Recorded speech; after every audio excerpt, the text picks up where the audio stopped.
At an early age, na-realize ko kagad yung value ng pera. Kasi ang father ko kailangan pang mag-abroad para mapagtapos kami sa pag-aaral. Akala ko, na nakatapos ka, papasa mo yung board exam, tapos na. Hindi pala. Pag nakatapos ka, tapos ka rin. Dahil hindi ganun kadali makahanap ng trabaho. Yung unang-unang kumpanya na pasukan ko, akala ko kapag nagsipag ka, no, bigay mo yung best mo, maging loyal ka sa company, ang bilis umasenso. Hindi pala. No? Hanggat hindi ikaw may control ng income mo, you're not in control of your life. Alam ko, ang pag-asenso, nasa business. Kaso nga lang hindi ko alam kung ano yung business para sa akin. Na-invite ako sa networking, akala ko benta-benta. Sabi ko, hindi ko linya yan. Hindi bagay sa akin kasi chemical ako, yung products all natural. Kaso nga lang meron akong na-meet na engineer din, katulad ko, na kumikita ng 300,000 isang buwan.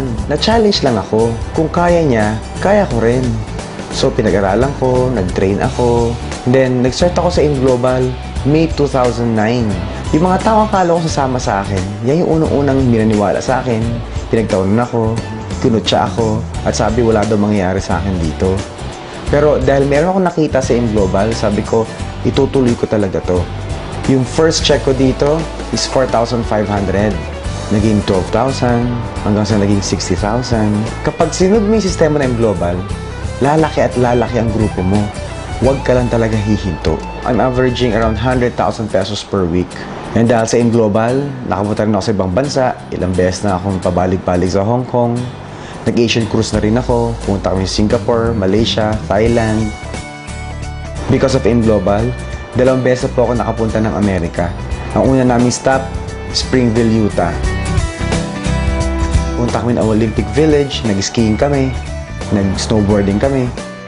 Punta rin kami ng Moab, yung mga rock formation nakita namin. Come to where the flavor is. Come to Marlboro County. Then pumunta kami ng Las Vegas. Nag-helicopter ride kami. Punta rin kami ng California, sa Universal Studios, isang Anaheim Disneyland. And doon kami nagpakabata talaga. Nag-stay kami sa US for 2 weeks.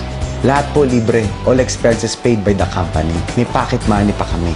In 2 years, nakabili po akong 3 sasakyan. Yung first car ko, Montero. Yung mga kaibigan ko, nung nagsimula ako dito, ay nila maniwala. Nulumbas yung Montero ko, hindi naman sila makapaniwala. Yung second car ko, Hyundai Tucson, pang coding. And wala pong isang buwan, after ko binili yung Tucson, binili ko po yung third car ko.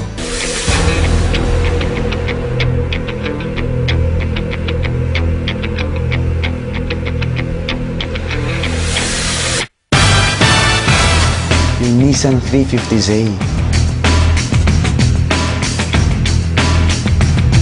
Baliw na baliw talaga ako doon. Ito po yung sports car na ginamit mismo sa Tokyo Drift. Kahit na hindi mo pangarap, kahit na pangarap ng kapitbahay mo, pag sineryoso mo, ibibigay ng InGlobal. And after 1 year, nakabili rin po ako ng condominium worth 5 million pesos.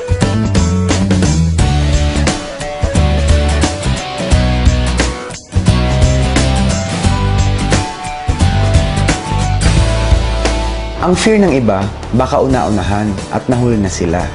Katulad ko, after 3 years pa bago ako nag-join. Pero may prinsipyo nga ako eh. You don't have to be the first. You just have to be the best. Sa InGlobal, hindi lang naman puro pera, bahay, sasakyan ang bibigay sa'yo. Nag-gain ako ng knowledge, ng skills, na-develop yung personality ko, na-boost yung confidence ko. I was able to gain control of my time and my life. And most important, I was able to become a global ambassador of hope.